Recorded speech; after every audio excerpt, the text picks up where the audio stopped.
I call this meeting of the Madison School Board to order. Can you please call the roll? President Thompson, Present. Vice President Kazi, Here. Member Gresham, Here. Member Hunt, Here. Member Holcomb. Here. We actually all are present. All are present, either physically or on the phone. Thank you for those joining on the phone for calling in today. Is there a motion to adopt the agenda as presented? So moved. Second. There's been a motion by Mr. Holcomb, seconded by Mr. Hunt. We're going to take voice votes today to ease those who are on the phone. All those in favor, please say aye. Aye. Aye. Aye. Motion passes unanimously.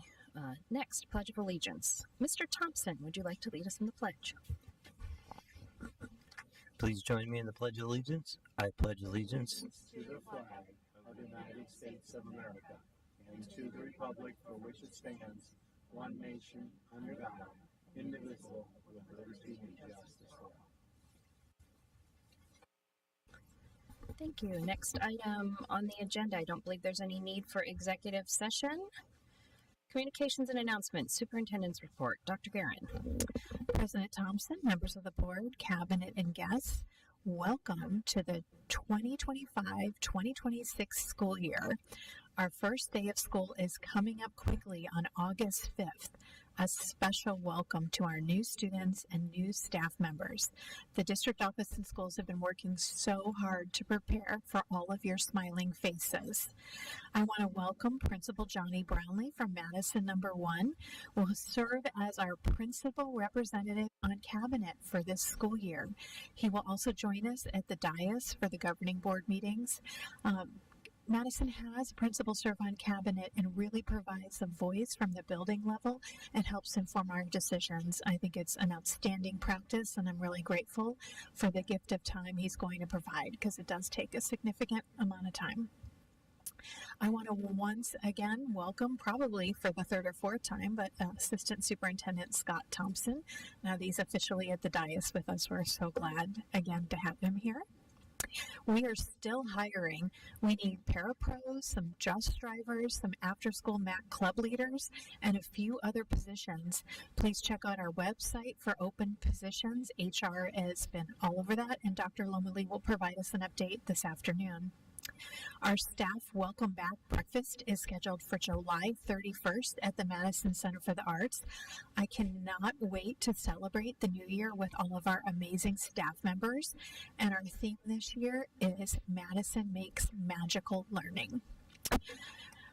Okay, new and returning students, it is time for families to complete the online check-in process. It opened today and it closes Thursday. During check-in days, families are able to review and confirm student and emergency information, contact information, and update permissions. It is absolutely critical that we have updated information and email addresses for families, so please be sure to do that. Please check the Family Resource section of the Madison website for more information. In addition, you'll receive messages from individual schools. Madison School District is excited to announce that we'll be adopting a new school-to-home communication tool district-wide called Parent Square. This unified communications platform is designed to keep parents and guardians informed and encourage greater connection with your child's school. It provides a unified and consistent way for teachers, staff, parents, school principals, and district leaders to send and receive school, class, and district information, share pictures and files, see calendar items, sign up to volunteer, schedule parent-teacher conferences, and much, much more, all in one place. You can also sign up for your Parent Square account by visiting the Family Resource section of the website and clicking on Parent Square, and I've seen numerous posts about it on social media and on the school websites. Thank you for the communications department for this heavy lift on this launch, but it's going to be very, very worthwhile. Thank you, and I look forward to seeing everyone on the first day of school. Thank you, Dr. Guerin. I'm going to start with board member reports with those who are on the phone. Ms. Kazi. I welcome everybody back to the new school year, and I have nothing specific to report. Thank you. Thank you. Ms. Gresham. Thank you. Just that I hope everyone had a nice break and a smooth back-to-school transition. Thanks. Mr. Hunt. I just want to welcome everybody back. Also want to commend the cabinet on some swift decision making when the federal government didn't do its job a couple weeks ago, as well as the state legislature delivering a late budget. You did all of the hard work that the leadership above you chose not to do, and I want to commend you all on doing that and making sure that Madison has as smooth a start to the year as possible, given the uncertainty that was driven by the state legislature and the federal government. Thank you. Mr. Holcomb. Thank you. Yeah, I want to echo that. I think that it's a lot of hard work. You did an excellent job, and it was totally unnecessary. But thank you for, and not unnecessary on your part, unnecessary that we had to go through that circus. And we really appreciate the way you did that. And I just wanted to say I'm looking forward to this school year. I also know that our community is really looking forward to it. Well, a tradition that we've had for a long time is for our welcome back celebration that the community gives gift cards and all kinds of things that we can give out to the entire staff and teachers, including this year we're getting a bike is one of the things coming in. That's something special. One of the local bike shops do give us something special to try to encourage our employees to sign up for their tax credit automatically, so that we can increase those tax credit dollars. But I also saw it, just our partnership with our faith-based community is important. I know in my church they're having in the bulletin, they're saying they're starting up the tutoring program that they use to help Camel View. So I know our community is out there also gearing up to support our schools. And then one last thing, I had to bring this up. Madison gets a lot of accolades, but this one really in the report really caught my attention. Our food service program got an award, and the award is pretty impressive. By the award, it's for the summer program, food program, and the award was only given up to 199 school districts in the nation. And of those 199, they have bronze, silver, gold. Only 86 were gold level. And Madison was the only gold level winner in Arizona. But the award should get an award, because if you look at it, it's for food service, and the title of it is Turn Up the Beat. And it doesn't seem to fit food, except it's spelled turnip, as in turnips in the ground, and beet is like beet for sugar beets. And so I think the award should get an award anyway. And that's all I have. Thank you, Mr. Holcomb. I also want to welcome Mr. Brownlee and Mr. Thompson to the dais. Welcome. We're excited to have both of you here. I, too, am looking forward to the welcome back. It's so wonderful to see all of our staff back, both educators and all the support staff that we have come together and really celebrate them. Looking forward to that. I got my reminder in Parent Square and filled out my registration today for my children, and I'm really looking forward for the full rollout of Parent Square as a parent of kids who are in one of the pilot schools. I think it's really going to be a game changer for families, and thank Communications for all the hard work on that.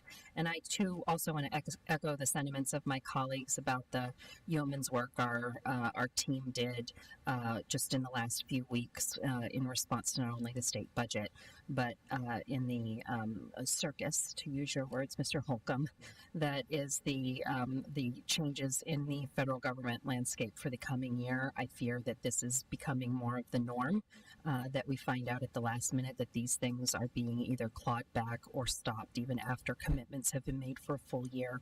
But no, we do our best to serve our students, and thank you to staff for all that you do. With that, we will move on to adoption of the consent agenda. Does anyone have anything to remove from the consent agenda, or is there a motion to adopt the consent agenda as presented? Move to adopt. Second. Motion made by Mr. Hunt, seconded by Mr. Holcomb. All those in favor, please say aye. Aye. Aye. Aye. Motion passes unanimously. Next item on the agenda is call to the public. Pursuant to board policy, time has been set aside for a call to the public. This is an opportunity for individuals to address the entire board in a public setting to express their views and concerns.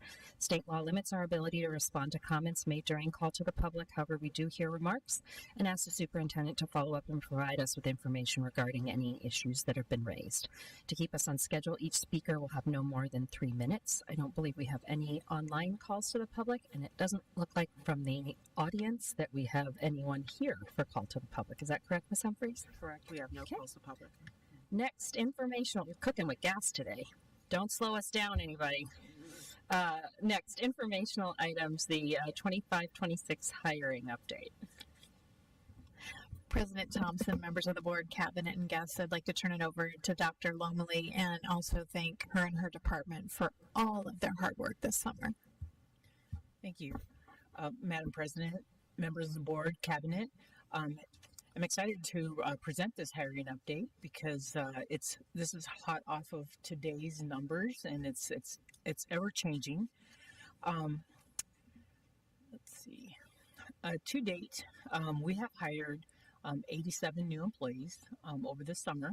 42 of those employees were classified and 45 of them were certified. So this is a breakdown of our classified staff. We've had a couple administrative assistants, transportation supervisor, a couple bus drivers, bus attendant, club leader, caterer, lots of club leaders, which is a really good thing. Custodians, instructional aides, there's a couple noon duty aides, and crossing guards. One crossing guard thus far. For teachers, we have hired 30 certified teachers, a gifted teacher, a gifted coordinator, 4 special education teachers, a speech pathologist, an occupational therapist, or 3 occupational therapists, a psychologist, including a psychologist intern, and 2 administrators. We broke down the certified, and we wanted to really show you the number of certified folks that we hired. But in particular, I want to draw your attention to the special education department, where we hired some teachers, but also we are fully staffed with our speech pathologists, with our occupational therapists, and with our psychologists. And Congratulations. I like to say sometimes that I bet my paycheck that I don't know that there's another district that has done that, but we'll see. So just some interesting facts about our hires. Our average teacher experience is 7.5 years. Average psychologist experience is 11.5 years. We have 2 administrators, and combined they average 14 years of experience. Our classified staff is a little less experienced, but 3 years is the average. Number of staff who return to Madison that we've rehired, they've gone somewhere else, and we've been able to attract them back. We have 6 of those. And we've had several promotions. We've had, amongst certified, we've had 4 promotions, and amongst classified, we've had 7. And so general observations, so this is observations from our HR team, but we also used AI, so we're really embracing that and utilizing. We put our data into AI, and the first 2 points came back from AI. Our rehire count indicates a positive work environment, which attracts employees back, and that's verbatim from AI when we plugged our data in there. Also, it told us that it appears that we're rebuilding our transportation department because we've had 2 rehires and we've had some changes in transportation. So AI did tell us that, and we kind of already knew that. Something we did new this year is we had a summer job fair that was last week, and we were able to hire a few folks last week before the beginning of the school year, and we still have a few that are in the interview process, so it could turn out with a couple more candidates, a couple more new employees. Classified employees need support due to their low level experience, and we kind of know that, and we're gearing up to provide more support to our classified staff, but that is something that was apparent in our data.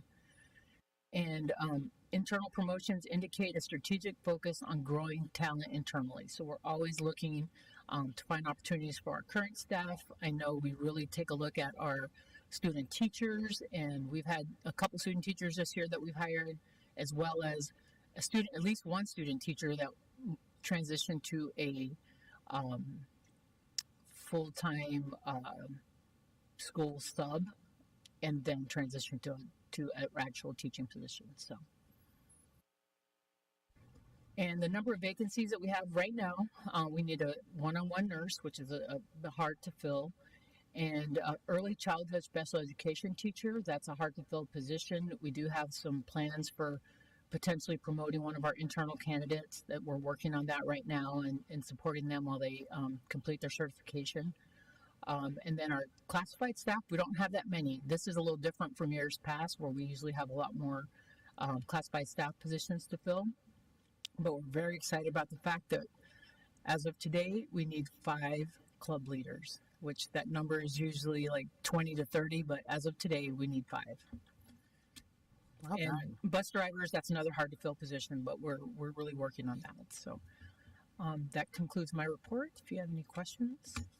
Congratulations, Dr. Lomley. You've done great work again, and to be so to have the staff so filled out just 2 weeks before school starting, a week before the welcome back is very exciting. So thank you and your team for all the work that you've done. Well, thank you, and I do want to say that thanks to all the administrators and supervisors that do the actual interviewing and hiring, and they've really embraced the constant searching for good staff year round. It's not just the hiring season; it's a full year effort, and everyone participates in that. So, thank you. Thank you. Are there any other questions or comments? Yes, Mr. Holcomb. Yeah, I was pointing up to the voice of the air, but that's fine. I just question, do we have any of the certified, do we have any alternative certification teachers, or are they all regular certified? I think we may have one at the moment, but That's I can get impressive. back to you on that. We don't. Yeah. Most of our staff are fully certified. Yeah, and that in itself is very impressive, and the fact that we're being able to fill in this day and age and the way things are going, I think that's a real credit to you, and I think to the culture. And just to make an observation, I'm very glad you're relying on AI. I understand that's Ann Ingram. She's a bright woman. Anyways, always giving me good advice. Mr. Hunt. Just one question. With the bus drivers, always really difficult position to fill and critically important.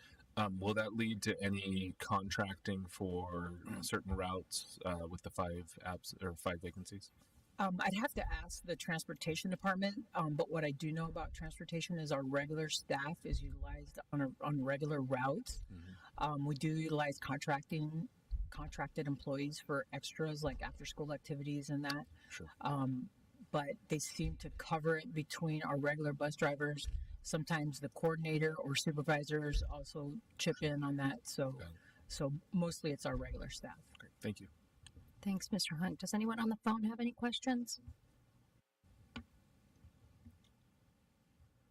I'm going to assume not. Thank you, Dr. Lomley, for that presentation. And next we'll move on to action items. Madison number 1, Spanish immersion out of country field trip. Dr. Guerin. President Thompson, members of the board, cabinet, and guests, I'm very excited for Ed Services to present this new item. It's very unique to have an out-of-country field trip, particularly at the middle school level. So I'd like to turn it over to Deputy Superintendent Barb Marshall. Thank you. President Thompson, members of the board, as you know, we have a signature program model here in Madison, which really allows our parents to choose a program that best meets their child's learning style or learning interests. And we are continually looking for ways that we can improve and grow those programs to continue to attract enrollment. And one of the innovative ideas that came forward was having a culminating out-of-country field trip for our Spanish immersion program. This will be an every other year, so the students would either be 7th grade or 8th grade to have this opportunity. Last year was the very first trip. It was to Costa Rica to great success, as we shared with the board.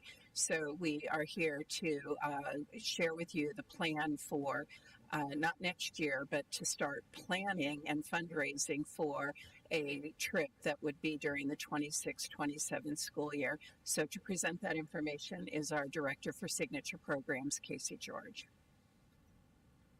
Welcome, Mr. George. Thank you. Thank you. And it's always fun to come in front of the school board. Members of the board, I do apologize for those on the phone. I have a handout rather than a PowerPoint. But those that are on the phone, I can go ahead and send you a copy of everything that board members are getting right now, okay?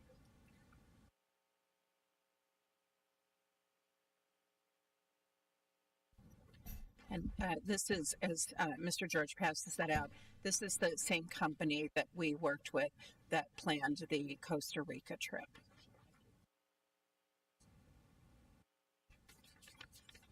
So I'm actually very excited to tell you about Costa Rica. I realize this is for Spain, but Costa Rica was a great trip. That was the first time ever we took an international trip. And I tell you, I was nervous with that.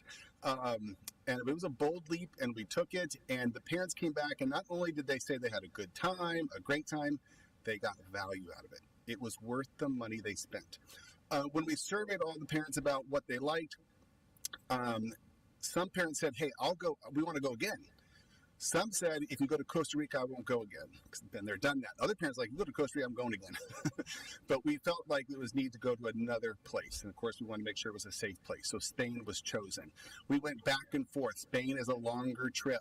Okay, it's further away. We got to take into account weather and timing. At one point, we considered going during the summer rather than spring break. But we did decide upon, based on all the factors and parent input, that we would be going. The trip itself, the data's there. Again, I will share that data with those that are at home right now just listening on the phone.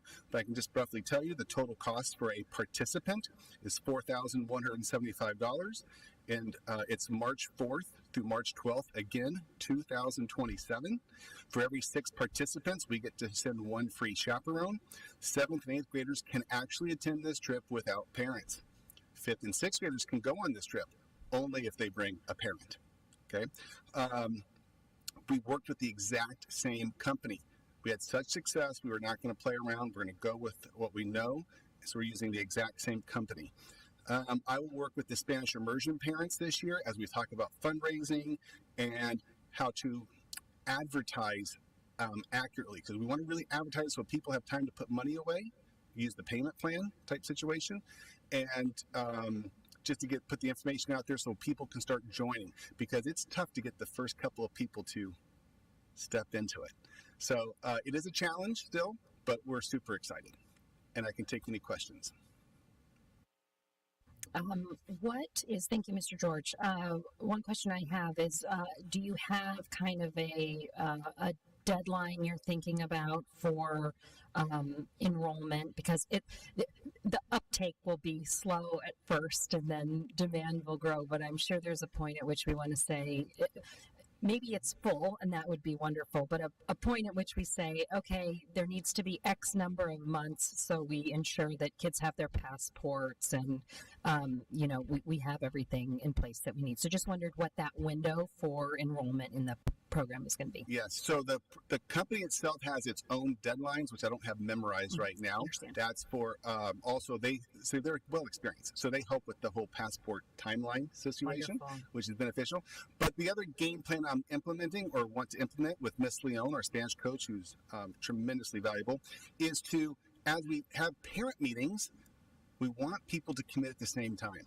So I'm actually planning on having a parent committee meeting at one point saying, okay, you guys are saying you're going to commit, so let's show up on our meeting with your credit cards and let's commit as 8 of us, 6 of us, 7 of us. That will, I think, let a lot of people feel good about it. The deadlines, there are strict deadlines in there for the earlier you enroll, the cheaper it is. Right. That's well put in there. And there's deadlines for how much you get if you have to cancel. Okay. And such. Great. And they're spelled out. I'm so sorry I don't have that memorized. No, it's okay. It looks like Mid-October this year there's a discount for early enrollment scholarship. And I don't want to promise things, but usually we get that extended. Yeah. Also wondering if there are any plans for fundraising to fully scholarship any students that might be families unable to make that kind of financial commitment. But if if there's a student who's really passionate about it, who would be a good fit if there'd be an opportunity to fundraise, or if there's any plans around that. Yeah, so it was interesting, very interesting. We really put out to fundraise. Last time we had no one interested in fundraising. Believe it or not, I promise. We put it out there several times. I thought it was a big deal. This one, I think we're going to have to fundraise. It's much more expensive. So we're going to push it again for the fundraiser. We're also going to do it through the National Spanish Society. We have a National Honor Society. 2 years in a row we've been trying to get this connected, but we keep losing the teacher. So the teacher that says they're going to sponsor it leaves, and so we're recruiting again. So it'll happen within the Spanish Honor Society, that type of fundraising. I don't know if fundraising could the idea right now is that fundraising would help, everyone who does fundraising would help contribute to their own requirement of payment. I don't know if we could fundraise enough to cover an entire person. Thank you, Mr. George. Did you want to add to that? President Thompson, members of the board, one of the reasons we are coming to you so early to request approval for this trip is to get that permission along with the approval. Once it's approved, we can start fundraising. And so this very early consideration for a field trip, it would allow that fundraising to commence once it's board approved. Wonderful. I have one more question, and I'll turn it to others. Just for comparison's sake, how much was the Costa Rica trip? See if I can remember. I'm so sorry. Ballpark is totally fine. I would say 3,500 ballpark. Okay. Thank you. Other questions from board members? Mr. Holcomb. And is there a maximum number of students that can go? No. If we don't hit like 19, we will be combined with other student groups. Right. So you got a minimum. Basically, your minimum is really 20. You need to get 20 students. But even like last time at Costa Rica, we did get 20. And it was okay. And they didn't even combine us with another group. Okay. The second thing is I very much want to compliment you on the whole group that's planning this on not trying to do it every year, particularly at the cost and that too. And it's too much, and you get burnt out. But if you do it every other year, and they get to, it's basically a once in the school or their school career here. That I think is a huge plus, and so I appreciate that. And since you are starting it so early too, as you're going forward, if we are identifying kids who would be interested in going, but it's going to be a financial burden, we should start identifying that earlier, because I think, again, there's parts of our community that I think would be willing to step up and do that for the proper students. Mr. Hunt. I just wanted to just compliment Mr. George, as well as the rest of the district, on really pushing something like this forward. It is incredibly unique as an offering, and I think a great thing for the community to know that are considering Madison for their students' education, that these are the types of opportunities that can be realized here. I also want to note just the transformative experience of study abroad, or being able to go into some type of international context for students. And so I've been involved with study abroad at ASU, leading study abroad, as well as a scholarship program for students that otherwise would not have had the opportunity to study abroad. So there is here locally some real interest in contributing to that. And so would love to put our heads together and see if we could do that, because if we do get way ahead of it, those students who might not think it's going to be possible for them, we could maybe build some things in that would make that possible. And again, I think that just pushes the district forward as we have more lifelong worldly learners in our ranks. Thank you. I want to ask those on the phone if they have any questions. Ms. Gresham, did you have any questions? Yes, thank you. Just a couple comments. First, thank you to my fellow board members for their questions and comments. And again, I just want to show my appreciation, which I'm sure I've done for the other trip as well many times. But as a former immersion parent, this has been a goal of ours for many, many years. So again, thank you to Mr. George and Ms. Leon and everybody. It looks like hopefully this will be a thing now and something that I can look forward to. And I do just want to comment also, it's very common in all of these programs, and no matter where you go, that middle school, the numbers drop off quite a bit. So we're hopeful that these trips will get the students to stay in the program and take it seriously. So that is also why we don't get, huge numbers of kids going, because our numbers are, by the middle school years, they dwindle quite a bit in the immersion program. But again, just thank you for making this happen, and that's it. Thanks. Thanks, Ms. Gresham. Ms. Causey, do you have any questions? Yes, I mostly just a comment. First of all, I want to thank for the excellent presentation. Even though I didn't get to see the visual, it was significantly helpful for me to understand the full scope. It's very exciting. And I just want to state that as a K-12 foreign exchange student, it was an experience that had a pretty significant impact on my life. It's these experiences that students have with their peers in these years when you're figuring out who you are and what matters to you, and it gives you a scope of the size of the world, and that it's actually not so greatly large as you think it is, have just a huge role in their future. And so giving our students this opportunity not only to encourage them to continue their journey with learning and mastering Spanish, but also to consider, job with an international perspective, or just learning different cultures. There's just so much that adds to our students' experiences and will make them happier, more successful people in life. So thank you so much, Mr. George. Thank you, Ms. Causey. With that, thank you, Mr. George, for the presentation. Oh, and it's an action item, so we are going to take a voice vote. Is there a motion to approve the Spanish immersion out-of-country field trip for 2027? So moved. Second. Motion made by Mr. Hunt, seconded by Mr. Holcomb. All those in favor, please say aye. See. Aye. A motion passes unanimously. Final item, discussion regarding future meetings. Dr. Guerin. Madam President, members of the board, cabinet, and guests, our first board meeting in August will be August 12th, the week after school starts. We will have hopefully an enrollment update for you by then.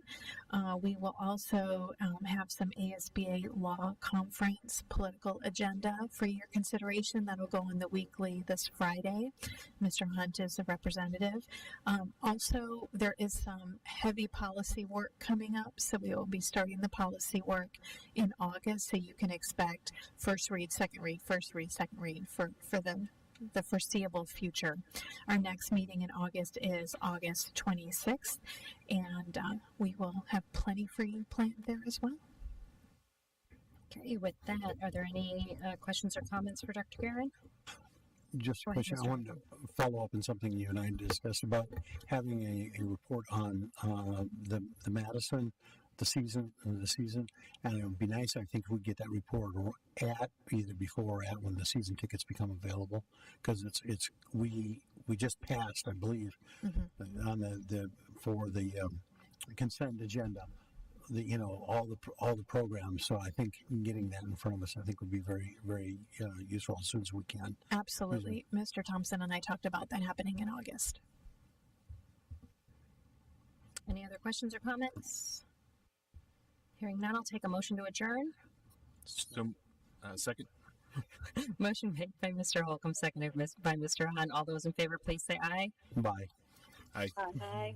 Motion passes unanimously. Meeting's adjourned.